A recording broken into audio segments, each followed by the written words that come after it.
Degree పూర్తి ఎన్నాళ్ళైంది? 5 years అయింది sir. Experience ఉందా? లేదు సార్. అంటే ఇంత ముందు ఎక్కడ వర్క్ చేయలేదా? చేయలేదు సార్. సో ఈ 5 సంవత్సరాలు లైఫ్ బాగా ఎంజాయ్ చేసావన్నమాట. Exactly sir. మిస్టర్ వాసు, ఓసారి ఇలా రామ్మా. సార్ గోడౌన్స్ లో స్టాక్ అంతా చెక్ చేసావా? చెక్ చేశాను సార్. స్టాక్ అకౌంట్స్ మొత్తం క్లియర్ గా ఉన్నాయి. ఒక కన్సైన్మెంట్ ఇప్పుడే క్లియర్ అయింది.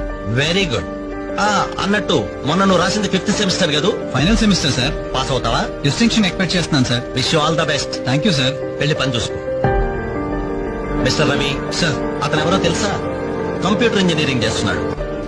వాళ్ళ ఫాదర్ ఎయిర్పోర్ట్ లో మేనేజర్. ఆయన జీతం ఎంతో తెలుసా? నెలకు 30,000. ఈ రోజు అతను ఇక్కడ పనిచేయాల్సిన అవసరం లేదు. కానీ తన సంపాదనతో చదువుకోవాలని ఇక్కడ పార్ట్ టైం జాబ్ చేస్తున్నాడు.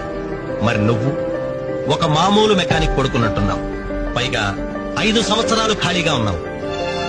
5 రోజులు పాలు పిండకపోతే